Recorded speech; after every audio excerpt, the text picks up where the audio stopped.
Hello, and welcome to My Week in Baseball. I'm your host, Phil S-Truth Harrison. You're listening to Season 4, Episode Number 1. All episodes are available in both video and podcast format at myweekinbaseball.com or subscribe on YouTube at My Week in Baseball.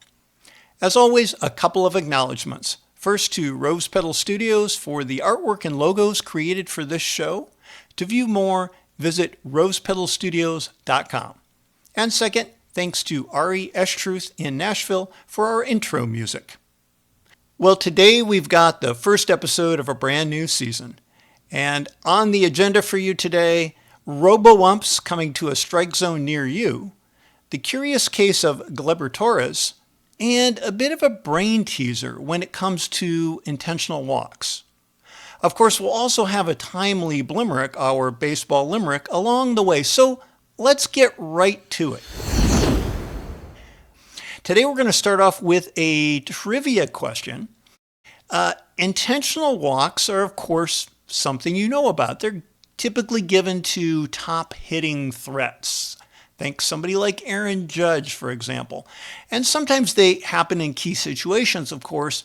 Maybe you want to load the bases to set up a force out at any base. You're familiar with them. But here's the real question. Is it possible to be intentionally walked and still get out? And I mean, get out before the next play. You're not on base and then you get out. Get out before the next play. So think about it. You're intentionally walked, and the next thing you know, there's another out on the scoreboard. Is that possible? And if so, how? Well, I'll let you mull that one over, and we'll give the answer a little later in the podcast. Next up, something to honk about.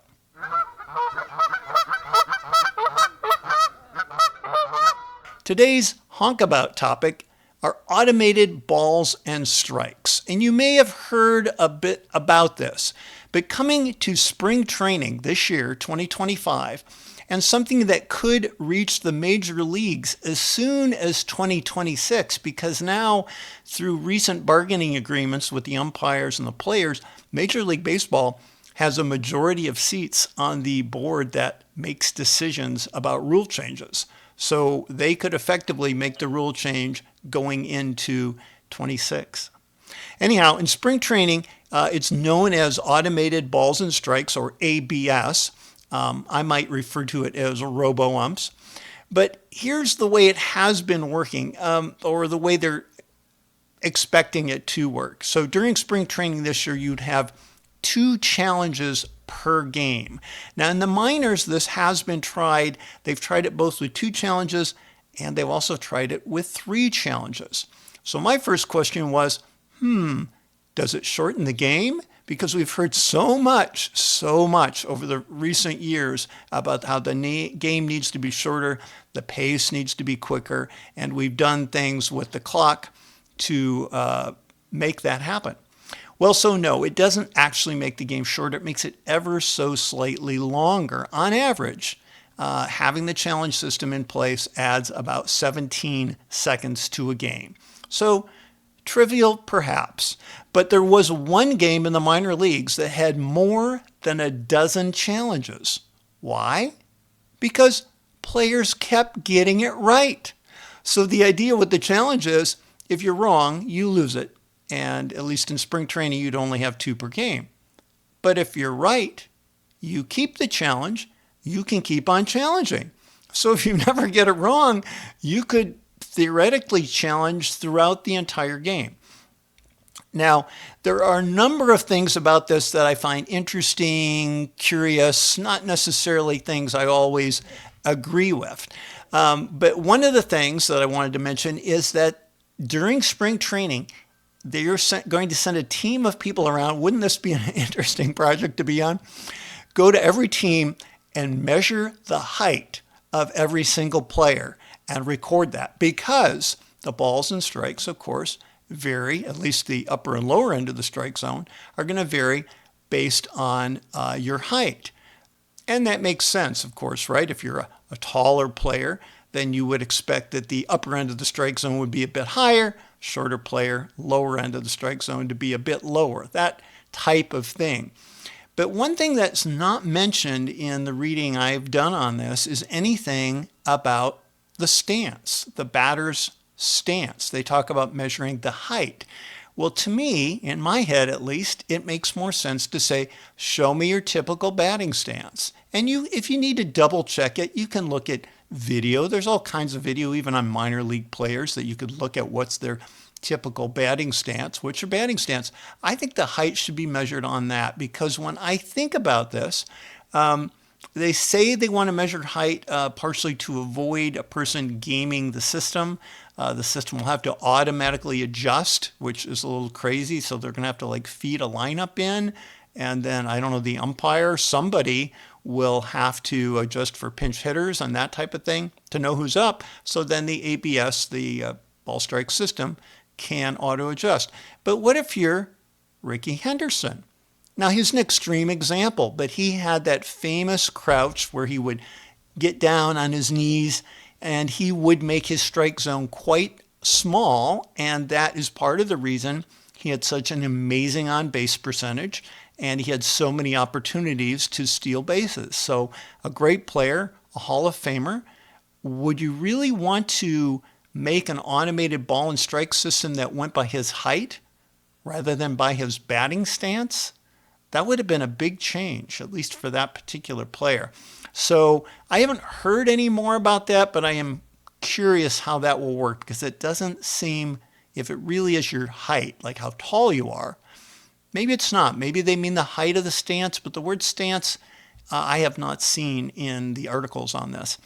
So that's one curious thing about the new system. The next curious thing to me, two-dimensional versus three-dimensional.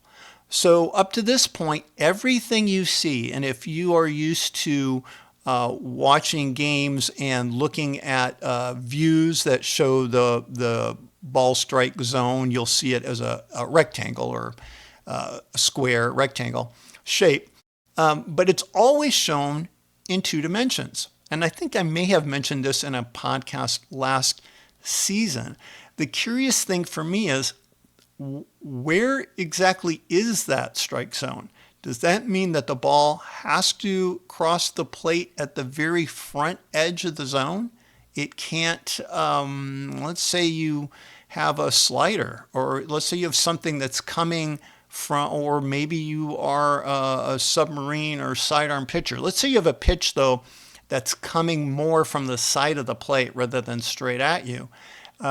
Could that not sneak in just behind the front of the plate, or does it have to cross the beginning of the plate? Maybe one of my smart listeners will have an answer for me on that one. But to my knowledge, anyway, the automated balls and strikes is a two-dimensional system. We'll see what happens there. The next curious thing is the square shape, which we just talked about, technically a rectangle, which is what automated balls and strikes use, versus the human eye shape, which is an oval. So, and I've seen an example of this overlaid. So human umpires call in kind of an oval shape. And what that means is human umpires' strike zones tends to be a little higher than the top line for ABS and a little lower, and a little more inside and a little more outside. It's a slightly rounded strike zone. It's not exactly a rectangle. So that could mean that human umpires would be more likely to call strikes and things just a little too high, low, inside, outside. It also could mean that the square system used by Robo Umps is more likely to call a strike in the corner. Because with human umps, if you're in the top inside corner or the far low and away outside corner, those are more likely to be called balls, but technically they'll be in this automated ball strike system. So it's definitely going to be different. I think that minor leaguers coming up who have seen this or something very close to it before are going to be more successful. I think if you're a major league hitter and you've been around for a while and you really haven't seen this automated system, you're going to have some adjusting to do. Another thing that is interesting to me is in the human aspect is that there is evidence that shows that the strike zone varies with a human umpire based on the count. So if it's 3-0, 3 balls, no strikes, well, the umpire tends to make the strike zone just a little bit bigger. So it's just a little bit easier for the pitcher to get that first strike in and make the count 3-1. Opposite to that, if the count is 0-2, 0 balls, 2 strikes already on the hitter, then the strike zone is actually a little bit smaller, at least when you have a human up. So that's a little bit easier for the batter to get that first ball and go to a 1-2 count. Well, the ABS system acts roughly like a 2-2 count all the time. That's the closest to what the human umpires do. It's almost exactly the same as a 2-2 count. So the next thought, other than how the count affects the ABS system, is how will the challenges work? Does the manager get to call the challenge? Is somebody in the dugout like looking at a replay? Because if you did, wouldn't you think you'd almost always get it right? If you had the advantage of looking at a video, especially a video that had a strike zone drawn around it. So no, my understanding is that the challenge will either be called by the hitter, or it appears the catcher could also make the call. So, it's a ball, like it's ball 4 and the catcher thinks it's a strike, the catcher could call for it. Or if it's, strike 3 and the hitter doesn't believe so, the hitter could call it. And it could be on any count. And if you're successful, of course, it means you keep the challenge. The thing that I don't get, and so I guess the good thing about that is that means that the call has to happen immediately if it's the hitter or the catcher doing it. And that person does not have the advantage of looking at any kind of replay. So they've got to do it with really their own eye test and their own experience. Did that pitch really feel like a strike? Did that pitch really feel like a ball? And I think the hard part is a batter, because you're going to be kind of selfish about it, aren't you? You want this to be an advantage to you right now, even if it's the second inning and there's nobody on and there's already one out. And I would say a low-key situation. Aren't you, the hitter, still going to want to get on base? Or are you, the catcher, going to want that out? How will a manager control when these challenges are made? Are you going to tell the player, hey, I don't want you to challenge except in a key at bat? In fact, maybe you'll say something like, hey, you're going up there right now? No challenges. No challenges. I don't care what happens. We're not at that point in the game. And you save it until, the bases are loaded and a key hitter's up or something like that. Maybe not, especially when you have 2 challenges. Maybe the first one you don't care all that much about. You're willing to potentially be wrong on that. But I don't think you really want to be wrong on the second one, because you'd like to keep that challenge for a key point in the game. So I think as a hitter, you've got a decision to make, and you've got to make it instantly, or I guess you could say as a catcher.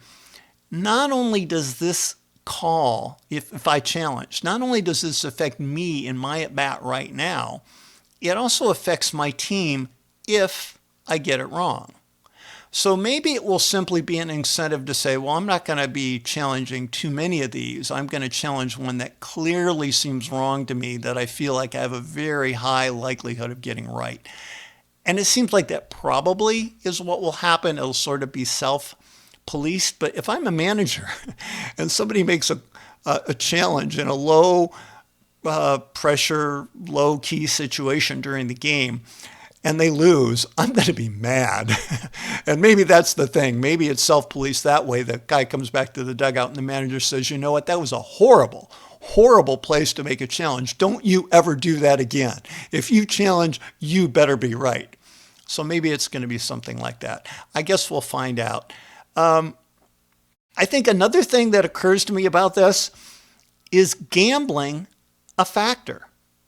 If I'm gambling, if I'm betting for or against this team or in something in this game, it doesn't even have to be wins and losses. It can be how many times does the batter strike out. I can bet on crazy stuff like that, right? That would make a big, big difference in me as a bettor.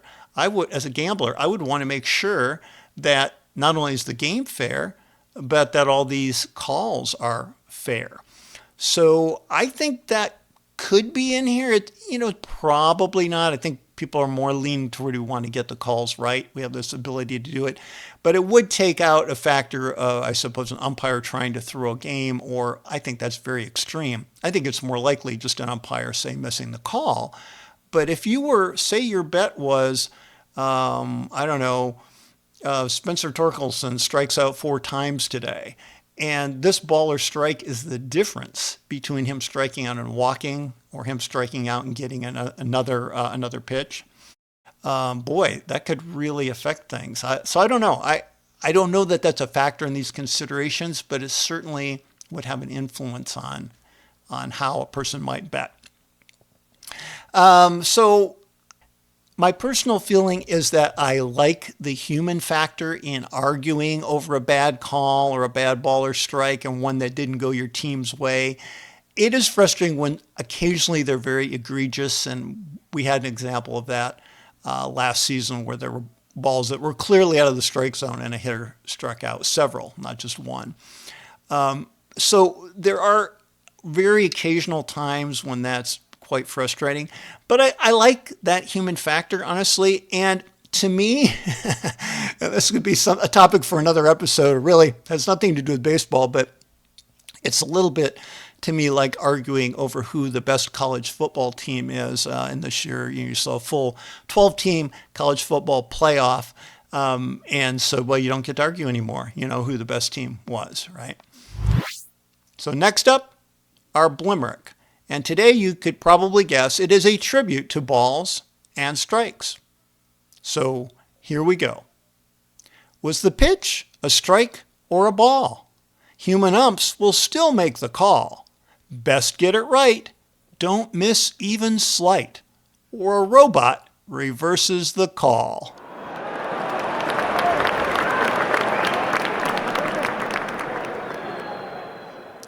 Next up, the curious case of Gleyber Torres.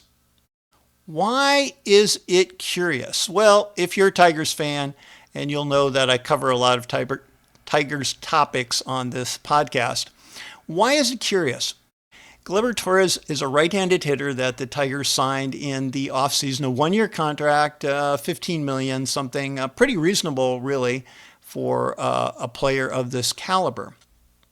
But here are 2 things to me that are curious. The first one is, if the goal was to add a right-handed bat to a heavily left-handed team, especially a heavily left-handed infield, this did not achieve that goal. It didn't happen.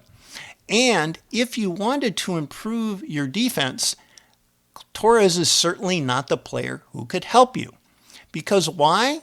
It is not adding a right-handed bat to the lineup. It is not adding a right-handed bat to the infield. It is simply replacing an existing right-handed bat. Now, we can argue whether or not that replacement should happen, but it didn't improve your righty-lefty mix because the person he most likely replaces is Spencer Torkelson. A little bit surprising since Torkelson is a first baseman and Gleyber Torres is a second baseman. However, the plan is that the Tigers' current second baseman, left-handed hitting Colt Keith, who was a rookie last year and could be quite good, will move to first base. So that means that you have a right-handed hitter now at second base when he used to be at first. But you still have a very heavily left-handed infield.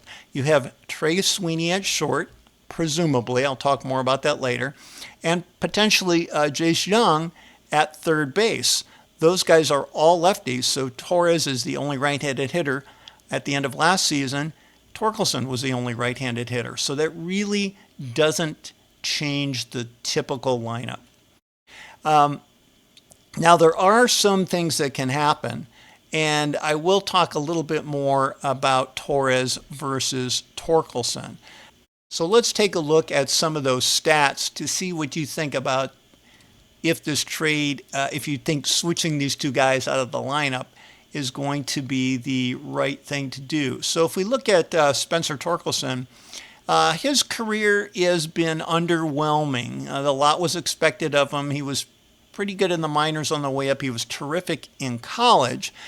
He has played really 3 seasons, although 2 of those seasons he spent time in the minors, so they weren't quite full seasons. His career OPS plus is only 94. So for his career, he's 6% below league average. And his best year was in 2023, the year he hit 31 homers and batted .233. Looked like he might be okay. He was 7% above league average. So offensively, he's been disappointing, but he is still quite young. He's only 24, and so this new season will be his age 25 season. So you could definitely see some room for growth there. Let's look at the offense for Torrez. So Gleyber Torres, in contrast, he has a career OPS plus of 112. So his career 12% above league average. And if you think of Torkelson's best year so far is 7% above league average. So you definitely expect that you're going to get a better hitting profile here from Torrez. Now, Torrez is also still young as well. He's 27, so this will be coming into his age 28 season. So there could be a little growth there, or you at least feel like you know what you're going to get. So on the hitting side, I think you could definitely see that Torrez feels like a bit of an upgrade. He feels a little bit more consistent. Even last season, where he started out quite slowly, his overall stats weren't too bad. He's above a league average hitter, batting average-wise, .257, on base of .330, which is respectable. It's a little above league average. And his OPS plus last year was 1% above league average. So last year was basically a league average overall offensive performer. Really quite poor early in the season and pretty solid later in the year. So from an offensive perspective, it's an upgrade, but it's still a right-handed hitter. So you really didn't change that if that was really your goal. And I think Torkelson has room for growth. Now, defensively, neither of them is very good. So, there are a lot of different defensive statistics that we can look at. Last year for the Yankees at second base, Gleyber Torres' defensive wins above replacement was minus .6. So it's not horrible on a defensive WAR. His career defensive WAR is minus .1. So I would say that, at least if we're looking at WAR, looks about league average. If we look at defensive runs saved, though, that doesn't look so hot. Last year, defensive runs saved minus 11, and for his career, this is Gleyber Torres now, primarily playing second base, minus 38. So those aren't good defensive runs saved numbers. That's really below league average, at least in that measure. Torkelson, on the other hand, playing first base, also is not terrific. His defensive wins above replacements last year was minus .3. Again, that's just almost league average. Really, it was the year before it was quite poor. The year he was a good hitter, his defense was especially poor. I do think he's good at picking up balls out of the dirt. I've seen, at least on the eye test, I've seen a lot of plays where he looks good that way. I think it's a lot of his moving to the right, where he was used to not having the shift and he didn't have to cover kind of the second base side of first. He didn't have to move to second base that much. And now with the shift no longer allowed, he's really got to cover a lot more ground to his right. I think that hurt him. But he was more or less league average, at least by WAR last year. His career, minus 3.1 defensive WAR. And if we look at his defensive runs saved, last year he was actually +2 defensive runs saved. And that may be a balance. I'm sure defensive runs saved is a balance between different types of plays. So it would have to do with your movement, getting to the ball. It's also probably for first baseman digging balls out of the dirt. I would think all of that gets factored in. But it was actually a +3 last year, -5 for his career. So in my view, he's on the upswing defensively. I think they're probably both roughly league average. I think Torkelson is improving a little. I don't know that Torrez is.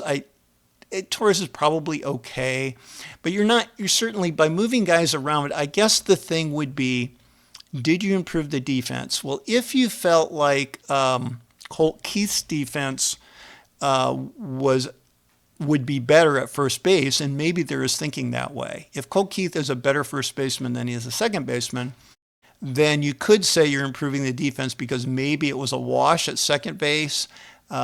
If he was league average, that's actually something that makes me wonder what's going on there. So I'm actually going to look up quickly Colt Keith and see if we can check on some of those defensive numbers.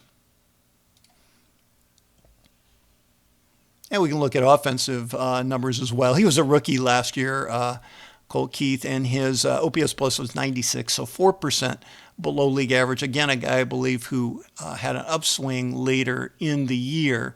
But let's look at defensive WAR. So his defensive WAR is minus 0.5. I think like that's pretty close to Gleyber Torres. And if we look at defensive runs saved, his defensive run save was minus 8. So he's not, at least on 1 year versus statistics, he doesn't look like a particularly good second baseman. It looks to be below league average. And I think Torres on the upside probably is closer to league average. So that might be the thinking. Maybe they think that Colt Keith will be a better first baseman than Torkelson, and maybe you've got a little upgrade there. I guess at best it's a wash. But for me, kind of disappointing, I think, in that I don't feel like, at least at this point, now, maybe by the time you hear this podcast, things will have changed. Spring training has not started yet. But here's where I see things going here. So we talked about a lefty heavy infield in Detroit. I think it's possible that Jace Jung actually doesn't play third base for the Tigers. He could end up at AAA, or possibly could even be traded if the Tigers were to sign Alex Bregman, the excellent right-handed hitter from the Astros, to play third base, who plays great defense. And even though his hitting may be on a little decline, I think he's still going to have good defense. He's probably he's a good pickup for the Tigers in the short run, but I think he's going to block some players coming up, and I'm sure they don't want to give him that big long-term contract. So my guess is that Alex Bregman ends up with Houston. Who are the other suitors for Bregman? This is a little bit off topic here, but I think it's the Red Sox, but they have a third baseman, so he really would have to go to second, which seems odd to me. Toronto might really be the best fit because he could play third, and they've got Vlad Guerrero at least for one more year at first. That could be actually a pretty good signing. So I probably would think he goes back. Well, Houston now has a third baseman because they have former Tiger Paredes to play third. So if I'm on the Alex Bregman topic, which now I am, I think the best for him is Toronto. I wouldn't mind him being in Detroit. He would certainly improve the righty-lefty mix and I think help the team this year, but I'm not sure about the years ahead and the big contract. So who else would play third base? I think it could be Matt Vierling for the Tigers, who has certainly played a good deal of third base. I don't see it, though, changing the righty-lefty mix because one of those guys, either Jace Jung or Vierling, was the third baseman anyway. And I don't see how adding Torrez to play second really changes the team mix of the righty-lefty.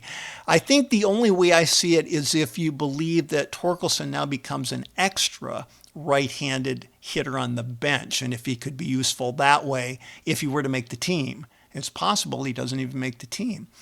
So maybe. But the bench is really crowded. So I guess this will be my next topic. The Tiger bench. It's a four-person bench, really. And so one of those is always taken up by your backup catcher. So in this year, it'll be Dylan Dingler for the Tigers. That's going to leave 3 bench slots. So we talked about the infield. But in my starting outfield, I've got Riley Green in left. That's just so obvious. He's the best player on the team, best offensive player at least. and great defender. And then we've got Parker Meadows in center field. End of last year, Meadows was hitting, looked pretty good in leadoff. I don't know if that will continue. I'm not sure if he's that good of a hitter, but his defense is terrific, and I think he stays in the lineup somewhere. If he hits, he probably bats leadoff. If he doesn't hit, they might move him down to like 8 or 9. But I think he's in the lineup just because his defense is so good. But those guys are both left-handed hitters. And then the question really would become, who plays right field? Well, as a starter, as a quote-unquote starter, I know A.J. Hinch moves guys around a lot, so maybe there's not really a starter. But right now I have Wenceel Torrez. He is a switch hitter. He was pretty good last year all around. Not great, not probably a star player, but he's young and he'll get better. So if that's my outfield, and then I am assuming that Kerry Carpenter, also a left-handed hitter, is the Tigers' primary DH, and occasionally maybe the fourth outfielder. But if those guys are all starters, then that leaves, and here's a big group of players fighting for just 3 spots on the bench. And you can mix and match this one. How is this going to work out? So here are the guys I have fighting for a spot on the bench. And there could be others. There could be guys I'm not even considering. But Spencer Torkelson, he bats right-handed. He doesn't have a clear place to play. Javier Baez, he's right-handed. Well, he's been the starting shortstop, but he sure hasn't hit. I know he's coming back from surgery. Will he even make the team? Is he good enough to be the starting shortstop? I'm not sure. Next, fighting for a spot on the bench, Justyn-Henry Malloy, J-Hen. He's a right-handed hitter. He is probably the most upside of a bat, especially a right-handed bat. I think the question with him is defense. I mean, I think it's possible he could play third, but I don't think they're really talking about them that way. It's possible he could play right field. He might even become a primary right fielder over Wenceel Torres if he hits enough. He could also DH. But Kerry Carpenter is going to be batting from the left side. Kerry Carpenter at least has a strong side platoon, and I think Carpenter is good enough that he probably plays almost all the time. So I don't see that many at-bats for Justyn-Henry Malloy coming from the DH slot. Some, but I think he's going to have to be able to play the field somewhere. So there's 3 guys there, Torkelson, Baez, Justyn-Henry Malloy. We also have Andy Ibanez. Ibanez is a terrific right-handed hitter against lefties. He can really only play against lefties. He doesn't hit righties worth a darn, but he's terrific against lefties, and we even saw that in the playoffs when he got a key hit, a double to clear the bases off one of the best relievers in baseball. So Ibanez, at least historically, would, I think, have an inside track, but he's mostly a second baseman. He doesn't move around as much. Maybe he can play some third. Okay, so that's 4 guys who are right-handed: Torkelson, Baez, J-Hen, and Ibanez. Those guys are all right-handed. And then I have 2 lefties, which could be Jace Jung if he's not the primary third baseman, and the other one would be Zach McKinstry, who's a left-handed hitter. McKinstry is not really a very good hitter, but he can play all over the field, and he's respectable. He can play infield, he can play outfield.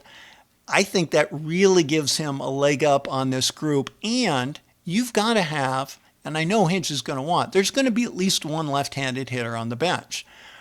I don't see any of those other guys potentially being that role, except maybe Jace Jung. Maybe he could be the left-handed hitter on the bench. But Jace Jung doesn't play all over the field. McKinstry does. So you've got to have this balance between handedness. Probably in your bench, you want to have at least 1 righty and at least 1 lefty, and you've got to cover all the positions on the field. So if McKinstry is your lefty, who is your righty? Maybe it's Ibanez because he's shown he can do it. Okay, maybe it's those 2 guys. Then who's your third bench player? Ibanez really, I guess he could play the outfield. He probably has if I were to look that up, but I think of him more as a second baseman, maybe a third baseman. McKinstry can play all over the field. Who's my extra outfielder right now? Well, if Wenceel Torres is my starting right fielder, then I think my extra outfielder is Kerry Carpenter when he's not DHing. So that might be a way to get him in the lineup too, Let's say you wanted to get Justyn-Henry Malloy in there, and you figure Kerry Carpenter is actually a better defender than Malloy. I'm not sure about that, but maybe he is. Maybe you move Carpenter into left field and you let Malloy DH in a game like that. So if I've got Zach McKinstry and I'm leaning toward Andy Ibanez, I think, as two of my three, I guess my next pick would be I might want the best bat and the guy who I could put in the outfield, which would be J-Hen. We'll see. I don't know. Torkelson could make the team, but what is he, a short side platoon player who can only play first base and sometimes DH? I guess. Would you want a guy who's either DH or short side platoon at first? I mean, he's not, so you're playing roughly, I figure, my estimation is a right-handed pitchers start about 2/3 of the games and left-handed pitchers start about 1/3 of the games. Of course, you've also got changes. People come in the bullpen, so you need to have pinch hitters available. But so Torkelson would only be starting like 1/3 of the games, either as a DH or a first baseman. Would you even keep him on the team for that? I guess it depends. If he's knocking the ball around, if he's playing the way he could play, if he's playing up to his potential, maybe. He also could be tradable, except I just don't think right now he has much value. Who's gonna want him? Who would give him a chance? How about the Seattle Mariners? The Seattle Mariners do not have a first baseman. Maybe they would change for Torkelson. They do not like to sign free agents, and they don't want to trade one of their top-line starting pitchers. Maybe the Tigers would go for something less than that. I haven't heard anybody say that, but I think the Mariners are a place that Torkelson could get a shot. So maybe he needs more of a shot. I'm looking at anything else here. The only other thing I could see who could be on the bench would be Matt Vierling if he was not a starter. Like I say, I have him as a starting third baseman. I think there's scenarios where he could be the starting right fielder. He's a great bench player, though, and I like him better as a bench player. So if, for example, the Tigers were to assign Bregman to play third, I could see Vierling on the bench as the right-hander. Then you've got Zach McKinstry as a left-hander, and then you've only got one spot left. So there really is going to be a lot of competition there. And I don't know. I mean, if I was picking these, I don't know if I'd pick McKinstry, except he can play all the positions. That's why I'd pick him. So you probably have to have a guy like that. And I go back to Baez sometimes. It's hard to imagine him being on the team, but maybe if they don't feel that Trey Sweeney is quite ready to play shortstop, I suppose that's a possible outcome. That might be the most likely. Either Sweeney gets hurt or they don't feel like he's ready. They want him to spend more time in AAA, and then Baez becomes the primary shortstop and McKinstry's the backup. It's possible. I suppose that's most likely if Baez really has recovered. He did have, I think it was hip surgery last year. And if he's been playing with a nagging injury, thinking he could play through it, if that is a reason for his huge drop-off offensively, could he have his swing back more? I think it's possible. It just doesn't seem likely, does it? You never know with baseball, and you got spring training coming up, and there will be injuries. Anyway, that's enough about that. But that, to me, is kind of the curious case of Gleyber Torres and whether he really helps the Tigers in a way that they've stated they want to be helped. And finally, our trivia answer. So I'll remind you briefly of the question. Basically, it comes down to the intentional walk, and is it possible to get out on an intentional walk?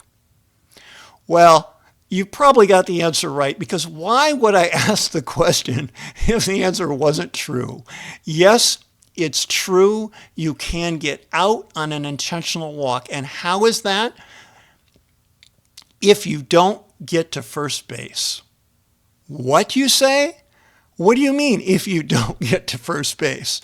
Well, let's say you're on your way to first base, and from the dugout they yell, "Hey, you're kind of slow, or your hamstring's a little iffy. We're going to bring in a pinch runner."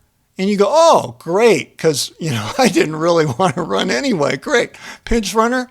And so before you get to first base, even though you've been intentionally walked, you're on your way. Before you get there, the dugout says we're going to have a pinch runner. And you go, great, and you turn around and you walk back to the dugout and you never got to first base. What happens? Well, I'll tell you what happened because this happened last summer, and I credit writer from The Athletic, Jason Stark, for this information. This happened last summer in late August in a game. The Marlins were facing the Cubs, and the Marlins hitter, Jesus Sanchez, was up with runners on second and third in a one-run game. The Cubs decided to intentionally walk him, and he starts going to first base, and it's exactly what I just described. They have the speedy Christian Pache sent in to run for him, to pinch run for him, and Sanchez is like, okay, and he just doesn't get there. He comes back to the dugout, and so the umpires rule that he refused to go to first base. And they didn't know what to do, though. How does the scorekeeper score that? It's one thing to say, okay, that's an out, but you got to record it as something. So it was called an unassisted fly ball to the catcher. So that is the answer. You can get out on an intentional walk. Let's hope it never happens to you. So that's all for today, my friends. Join us next time because honestly, what can be better than talking baseball? As always, I'm your host, Phil S. Truth Harrison. We'll see you next time on My Week in Baseball.